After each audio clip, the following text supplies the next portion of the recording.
Hey everybody, this is Gaupnekaren. Oh Rayman, what a good series you have. A difficult 2D platformer, an easy but fun 3D platformer, and everything else at this point.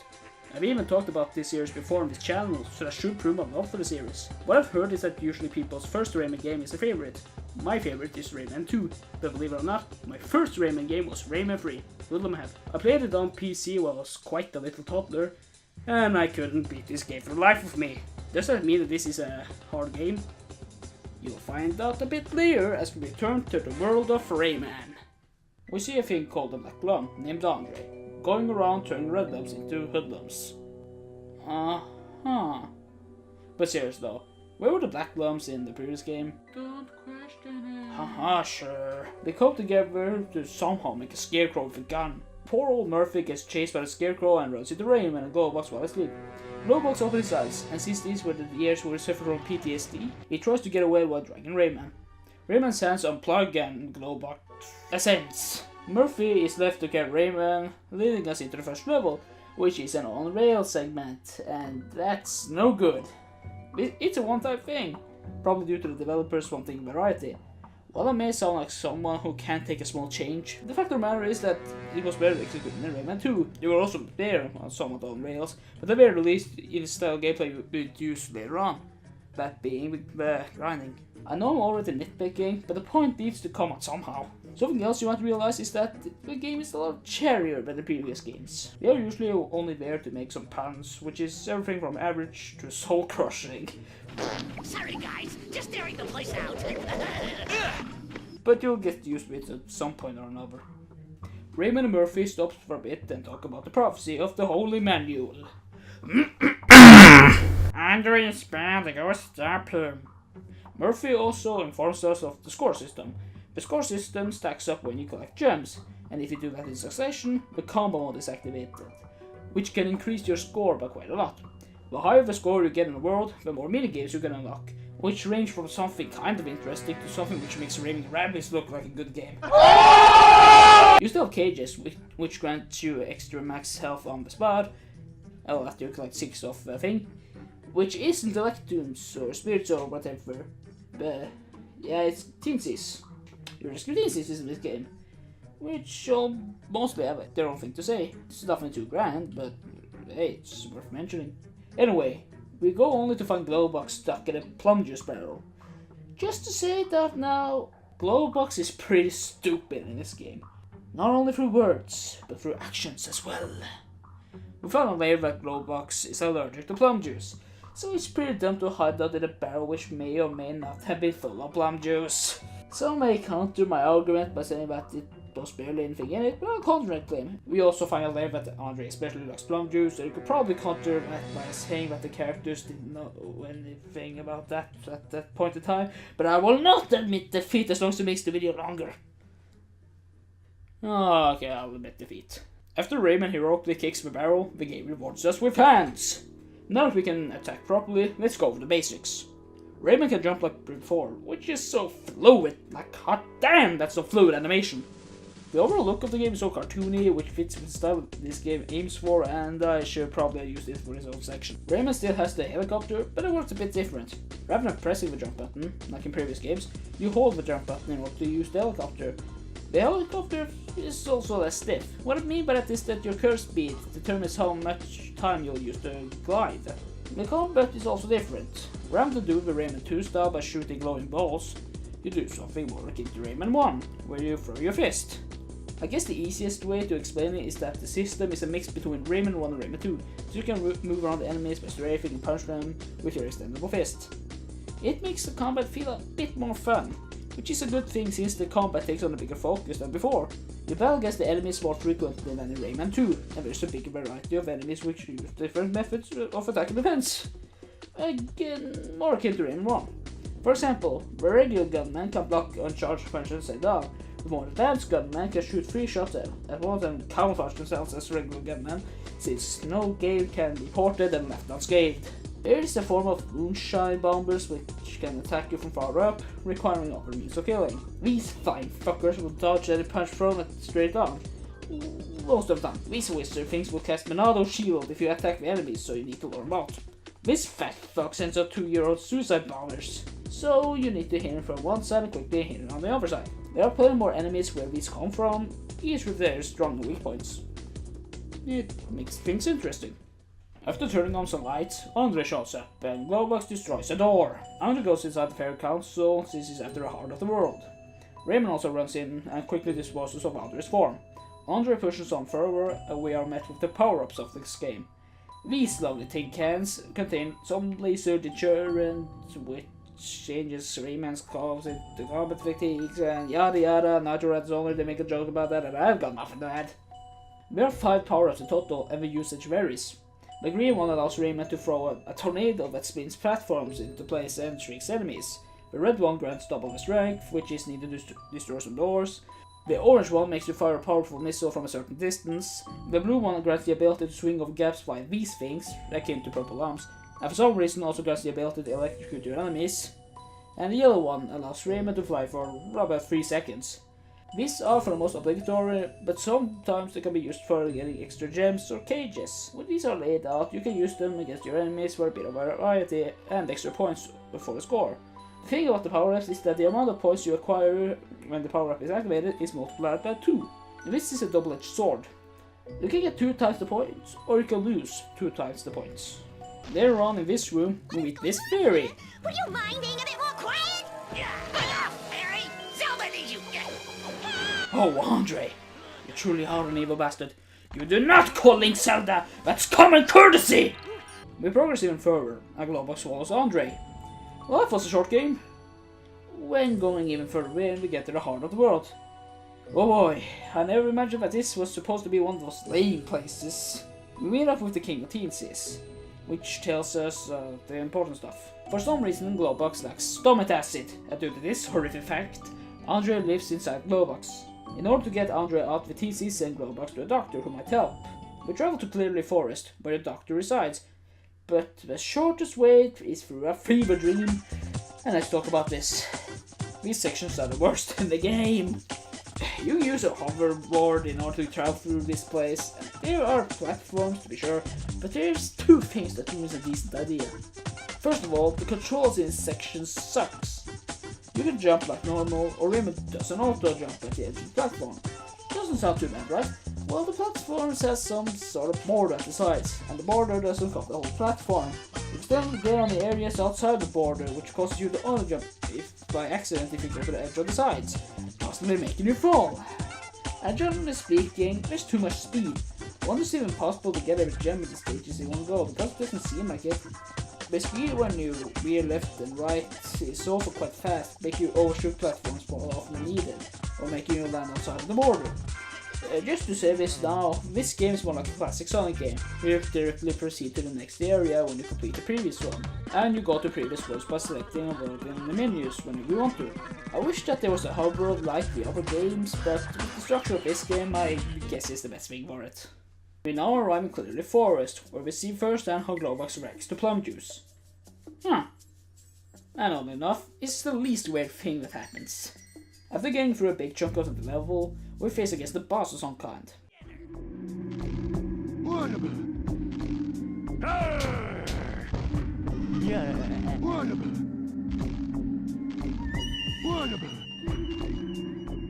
In this fight, we attack use the Rocket Fist, which appears after you step on these areas. This guy can be a pain, but that's only due to these fucking things. When we eventually beat them, we can use the stilts to crush everyone. Then we reach the doctor, which is German, because why wouldn't it be? He shows us the extremely risky procedure. Seems legit. Andre is a stubborn fuck, so he moves to another part in Glowbox's body. The doctor sends us to the land of the living dead, which means we need to take this again, and Jesus doesn't approve. The game sees that the LSD trip doesn't approve, so it ruins the road for us. Yay! Instead of going to the land of the living dead, we end up in the Bog of Murk, which is the swamp level, if you couldn't tell. We pay a visit to this woman, but she's a bit cranky. What did I do wrong? We try to apologize to her, but then she tries to turn us into a frog and shank us. That's mean! When we eventually try to turn her into a frog and punch her, she runs away and stares into some mirror where Glowbox's voice is coming from. We jump into the mirror and we end up somewhere else. After 10 to 15 minutes, we end up in a mansion. This mansion has a hunter for an owner, and he tries to hunt us, because he tries to make Rayman's race less of an endangered species by killing him or something. I don't know! And is it just me, or does the hunter look like a general population from the Rayman animated series? I really don't know how to feel about this. After running out the mansion trying to beat this pile of meat, he retreats to his cellar, and we engage him where he tries to kill us while on top of the wrecking ball. I came in like a wrecking ball! Now he's dealt with, and the crank lady comes over, and one half of the couple lived happily ever after. We take the Mirror Express over to Land of the Living Dead. Finally we're at this level. It's the best time to talk about the music in this game. For the most part, it's like Rayman 2, where you mostly have atmospheric music. The music works wonders as background music. It's just something to listen to while you complete the levels. You have the simple ones like in Clear the Forest, which work well enough, but in the Land of the Living Dead, it's just beautiful! Now this is music I can get behind. After progressing up too far into the level, we walk into something that looks like Rayman's shoe, and we shrink down. This is probably one of the most strangest minigames I've ever played. Basically, it's bumper carts, where you run into your opponent, which is Rayman's other shoe. Seems weird, but then we grow back, and everything. Wow, we progress even further, and we eventually go to another time period, or dimension, or universe. Hey, we're about to find some Ultra Beasts here. No, just hoodlums. Oh, oof. We also eventually get a nice view of the ocean, and... okay. We dive down into the water, which controls way differently, and is the only one the time we actually do this freaking swimming in the ocean. And whoa! To save some time, it's like the ship flying in My Crack in Time. We battle the robot spiral by literally going up and down, and we visit the doctor, and his procedure involves slapping the fat. He fails like the last one, but the doctor sends us to the next one via the goddamn LSD trip! Well, gotta go. Need to go water my plants. So it was you! We arrive in the desert of the Knarn. So we do some platforming and stuff, and some teens warn us about the Knarn, which are apparently invincible. That's great. We continue a bit. Holy shit! Why did I do this to myself? So, if you didn't know, I have some history with this world. I can remember it clearly. I was playing this game on the computer, and I had lots of fun. I'd finally beaten that third fuckfest, and I was sent here. It was somewhat creepy, but I pushed on. I used the helicopter here to go up. My freaking teensies didn't understand me because I didn't know English back then. And then I smashed the thing and fell down. This part scared me half to death. And each and every time I got there, I would start a new save file. That is the reason why I never completed this game as a child. Because I think the first time I actually got through this level was about 3 or 4 years ago. And when I play this level, I still get a bit scared. I'm honest. The Knarn run up to you and knock you senseless, and since they are said to be invincible, I'm unable to fight back. And when they scream, the jaw is about to hit the floor. Most of this world is a stealth section, so well, I don't know. So I better hope you have some camouflage. Spoiler alert, you won't get any. We make it through a huge chunk of the level, only to fall down and it's him. Yes, he's scary looking and all that, but he's a disgrace to the Knarn. This is Reflux, who is the Knarn champion. We engage in an arena fight, which is an easy fight. While you might get hit a lot, health always respawns when you get hit, so you better not die. And also, why is Reflux the champion? I can't hurt the other Knarn, but he's down for the count in a few minutes, so I don't really see the scary factor. Reflux is defeated, we get all friendly with the Knarn, and then we receive a power from the Leptis, which is some kind of eagle god. You know, actually, this is kind of exciting. I wonder what it is.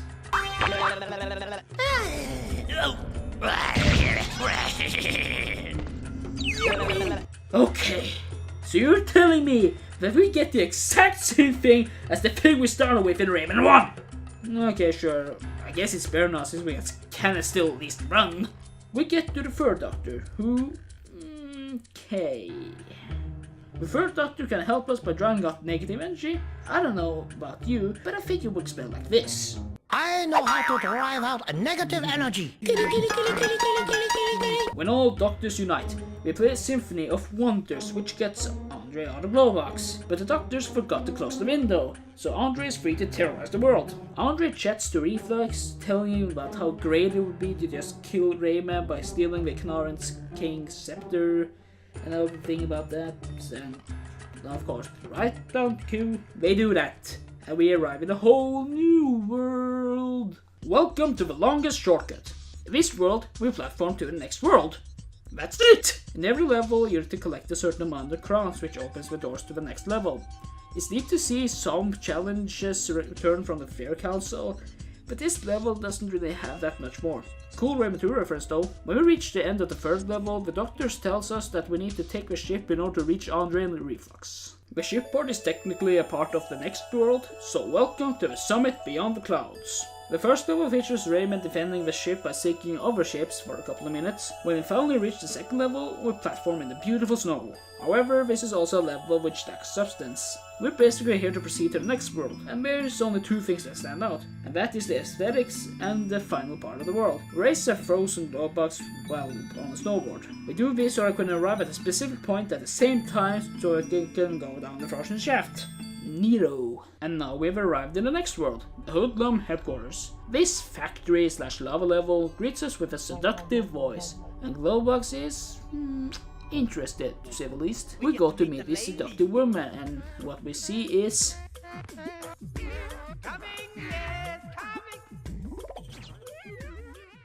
I guess Glowbox is just turned on by word. We proceed even further, finding a neat Easter egg and punching ourselves in the process. We jump on some moving platforms and Glowbox is carried away. I'd care if this was any other character than Glowbox, but nah. We get to fight a boss, and oh fun, that was getting dry.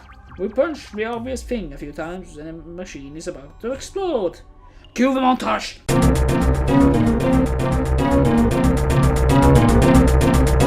Looks like we escaped, the explosions happen and we die. Then we see Andre and Reflux summon the power of America. And then just happens that Rayman didn't die and we proceed and stuff. Welcome to the final world in the game, the Tower of the Leptis. This level is quite platform heavy, but we also have fights every once in a while. This level is kinda creepy, I guess. It has to do with that one sound in the music, just like we're getting further and Glowbox! Yeah, I kinda wish that he'd blow up too, but it's our ticket up to the final boss. Of course, you could draw parallels between this one and the flying shell from Rayman 2. However, the second one was a bit more enjoyable, and that has to do with the flying. It's a bit easier to run into walls and whatnot, and there's these combat sections. The combat sections feature Rayman sitting in the back, shooting down enemy aircrafts with this automatic cannon. The cannon moves on its own whether you fire, which means you have to struggle a bit to hit the enemy. Enough about that though, we cleared the level. Now we...